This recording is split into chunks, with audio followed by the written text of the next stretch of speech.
We're allies now. There's no need to. Oh, we're allies now. We're not neighbors anymore?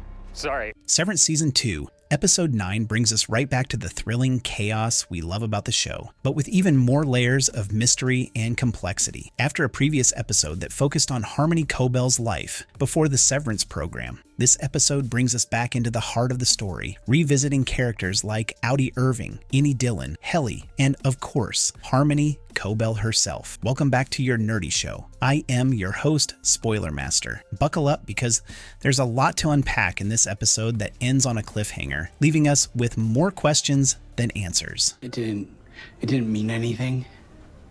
I wasn't going to say that. The turmoil of Outie Dylan and his relationship with Gretchen. One of the standout storylines in this episode is the relationship drama between Outie Dylan and his wife, Gretchen. We start by learning that Gretchen has been hiding a major secret from her husband. Earlier, she told him that she didn't meet with Outie Dylan a second time when, in fact, she did.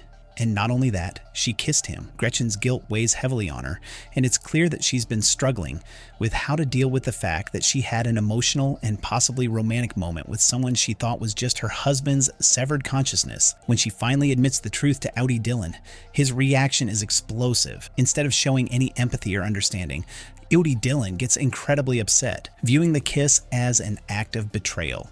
This reveals a lot about his character. He refuses to acknowledge the emotional connection between his Innie self and his wife, dismissing it as irrelevant, because of the severance. Outie Dylan is consumed by his own insecurities, and he's blind to the fact that his wife turned to Outie Dylan because her own emotional needs were unmet. But things don't end there. Gretchen, hurt by his lack of understanding, decides to visit Lumon again to meet Outie Dylan and confess everything. When she arrives, she tells him about her confession to Outie Dylan. But Outie Dylan, unable to grasp the emotional complexity of the situation, begs her to stay. He even shares how meeting her was the only thing that gave him a sense of purpose, but Gretchen refuses. She leaves him, and this decision devastates Outie Dylan, driving him to quit his job at Lumon.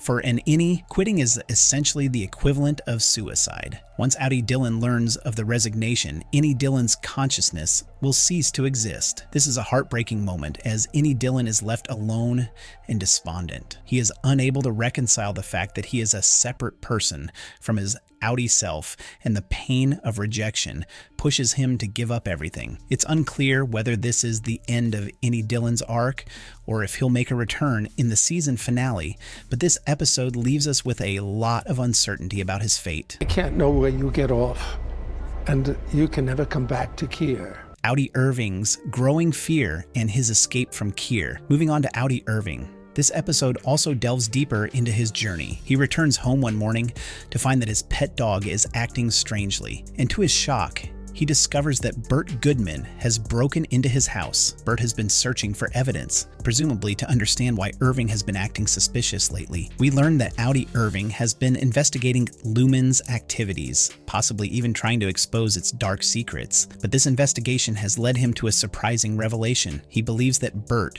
someone he had started to trust, was actually a henchman for Lumon. Outie Irving is scared, thinking that Bert might be there to harm him, possibly at the company's orders. But what follows is a twist. Bert, rather than hurting Irving, actually helps him escape the dangerous town of Kier. It seems that Bert has a complicated relationship with Irving, one that stretches beyond the typical employee dynamics. In fact, it's suggested that Bert's relationship with Irving's Innie self might have been much more personal. Their Innie selves shared a deep connection, and this bond appears to have translated into some form of loyalty from Bert. Ultimately, Bert doesn't leave with Irving, but he helps him escape Kier. Outie Irving leaves town, and as he drives away with his dog, he seems oddly content, perhaps at peace for the first time. However, there's an unsettling shot of a train leaving the station, merging with the image of a dark tunnel leading to the elevator at Lumon. This visual suggests that Irving might not actually be leaving Kier after all,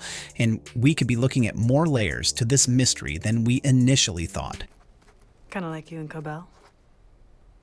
Replace one part with another? Helly's dangerous path and her true identity. Helly's storyline takes a dark turn as she becomes more determined to uncover the truth about Lumon. After failing to convince Outie Dylan to follow Outie Irving's instructions and reach the exports hall, she decides to go it alone. She finds a hidden chit behind a framed poster in the office and starts memorizing the directions to the exports hall. But as the office empties out after hours, she finds herself still working at her cubicle when none other than Helena Eagan, the enigmatic leader of Lumon, walks in. James' words during this encounter are cryptic, but he seems to be addressing someone other than Helly. He mentions how she has cheated him, suggesting that the person he's speaking to is not the Innie version of Helly, but her Outie self, Helena. This introduces a fascinating new twist. What if the Helly we've been following is actually Helena, the daughter of Helena Eagan, and not the same person we thought she was? It's a theory that starts to make sense when we consider the imagery from earlier in the episode, like the plate featuring two women, one in red and the other in blue, which may represent the Innie and Outie versions of Helena. If this theory is true, it means that Helly has been operating under a false identity, and her motivations might be driven by a desire to uncover her father's secrets. However, this revelation only deepens the mystery about what's truly going on at Lumon, and whether Helly's quest for the truth is entirely her own or influenced by forces she's unaware of.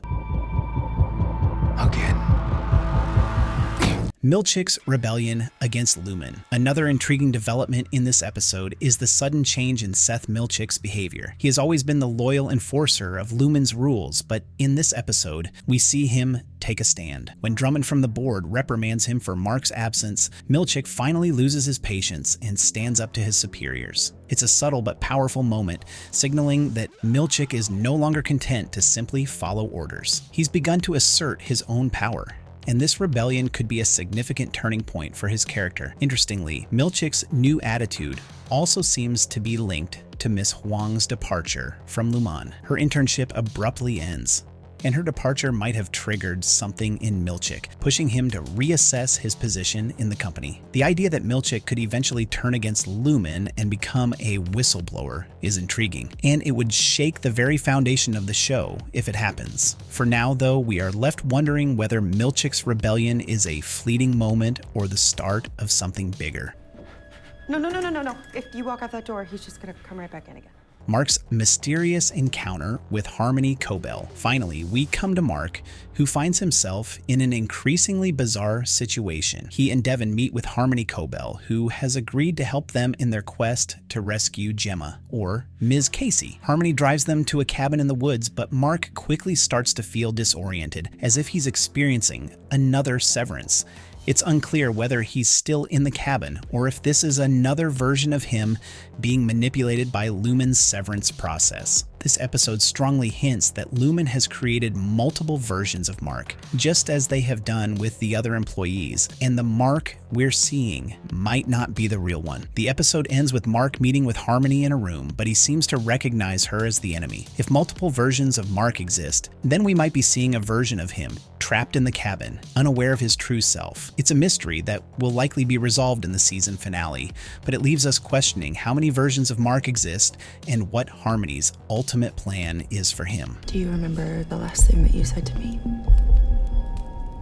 Ending explained. In the dramatic conclusion of Severance Season 2, Episode 9, several plot threads intertwine, pushing the series deeper into its mysterious and eerie narrative. Mark is taken on a journey by Devon, who drives him to meet Harmony on a hill. In a cryptic conversation, Harmony instructs Mark to call Milchick and say he is taking a day off for his mental health, a message that both fits within Mark's carefully constructed ruse and hints at something deeper. Milchick's reaction is ambiguous. He either buys the story or recognizes that Mark is up to something and quietly supports his plan. This moment becomes more meaningful when we learn that Milchick himself is growing weary of Lumon's manipulations. Before his conversation with Mark, Milchick has a tense interaction with Drummond, during which he tells Drummond to devour feculence, a cryptic yet telling line that reveals his growing disillusionment with the system. This supports the theory that Milchick is willing to subtly help Mark, allowing him to carry out his mission rather than stopping him. Mark's ability to sneak into the building and make his way to the basement, where he hopes to rescue Grace, relies on Milchick's tacit support. It also connects to Mark's earlier trip to the Demona birthing retreat, where his Innies self had to recall directions to the exports department, an indication that Mark hasn't fully reintegrated. Devon's request for Innie Mark to tell her the last thing he had said to her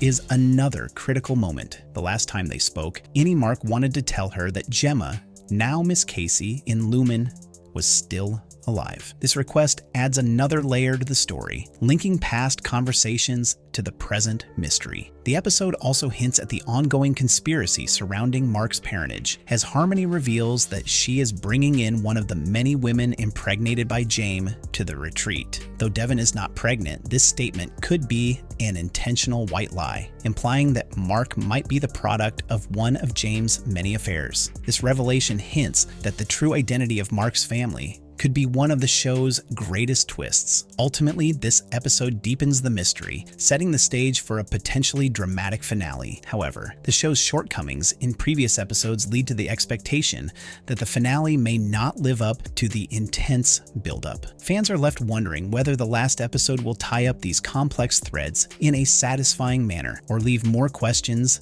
than answers. You tricked me. Our nerdy thoughts. As we approach the season finale of Severance, Episode 9 leaves us with a web of unanswered questions and mysteries. What will happen to Outie Dylan now that he's resigned from Lumon? Will Outie Irving stay free from Lumon's reach, or will they find a way to track him down?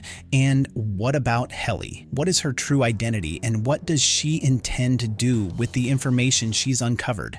And of course, we can't forget about Mark, who finds himself trapped in a situation that's more complicated than ever, with the mysteries surrounding Lumon's true purpose and the severance process continuing to unfold. The season finale promises to answer some of these burning questions, but also leave us with even more to think about. The twists and turns in this episode set the stage for what promises to be a jaw-dropping finale. Prepare yourselves for more secrets, betrayals, and shocking revelations as the season draws to a close. Stay tuned. No, what the heck, I'll laugh anyway.